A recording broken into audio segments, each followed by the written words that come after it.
క్రీస్తునందు దేవుని వాళ్ళారా ప్రభు పేర శుభములు తెలియచేస్తూ పరిశుద్ధ గ్రంథములో నుండి మత్తయి సువార్త 23వ అధ్యాయము 12వ వచనము ఇలాగున జ్ఞాపకం చేస్తూ ఉంది. తను తాను హెచ్చించుకున్నవాడు తగ్గించబడును, తను తాను తగ్గించుకున్నవాడు హెచ్చింపబడును. ప్రియులారా, ఈ పదము మనందరికీ చాలా సుపరిచితమైనటువంటి లేఖన భాగం. ఏంటంటే హెచ్చించుకునివాడు తగ్గించబడును, తగ్గించుకునివాడు హెచ్చించబడును. ఈ సమయంలో హెచ్చించుకుని వారు ఎవరు బైబిల్ గ్రంథములో అనంటే ఒక మాట జ్ఞాపకం చేస్తుంది. ఎహెజ్కేలు గ్రంథము 29వ అధ్యాయములో 2వ వచనము నుండి దేవుడు ఐగుప్తు రాజైన ఫరోకు ఇలాగున తెలియజేస్తూ ఉన్నాడు. ఎహెజ్కేలు ప్రవక్త ద్వారా, నరపుత్రుడా, నీ ముఖమును ఐగుప్తు రాజైన ఫరో వైపు త్రిప్పుకొని అతనిని గూర్చి ఐగుప్తు దేశం అంతటిని గూర్చి ఈ సమాచారం ఎత్తి ప్రవచింపుము. ప్రభువు యెహోవా సెలవిచ్చున్నదేమనగా, ఐగుప్తు రాజైన ఫరో నైలు నదిలో పండుకొని ఉన్న పెద్ద మొసలి, నేను నీకు విరోధిని.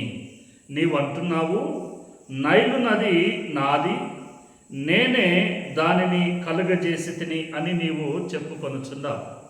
ప్రియులరా, ఐగుప్తు రాజైనటువంటి ఫరో అంటున్నాడట, నైలు నది నాది, నేనే దానిని కలుగజేసి అది నా కొరకు కలుగజేసుకున్నాను అని ఐగుప్తు రాజైన ఫరో తన్ను తాను హెచ్చించుకొనుచున్నాడు.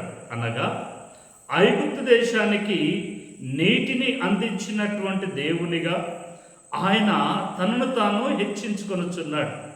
ఈ విధంగా హెచ్చించుకున్నటువంటి ఫరోకు చివరిగా దొరికినటువంటి ఫలితార్థం ఏంటి అనంటే, ఏ నదిని గురించి అయితే హెచ్చించుకున్నాడో దేవుడు ఆ నది మీదనే ఆయనను తగ్గించాడు. అనగా నైలు నది అంతటి మీద రక్తముగా మారేటువంటి రీతిలో దేవుడు తీర్పు తీర్చాడు. అందుకే ప్రియులారా, దేవుని ఎదుట ఏ మనుషుడైతే హెచ్చించుకుంటాడో ఆ మనుషుడిని దేవుడు అక్కడనే తగ్గిస్తాడు. కాబట్టి దేవుని కుమారుడిగా, దేవుని కుమార్తెగా దేవుని సన్నిధానములో నీవు హెచ్చించబడితే అక్కడనే తగ్గించబడతావు. అందుకే హెచ్చించబడక నిన్ను నీవు తగ్గించుకుని ఎడల దేవుడు తగిన కాలమందు నిన్ను హెచ్చిస్తాడు.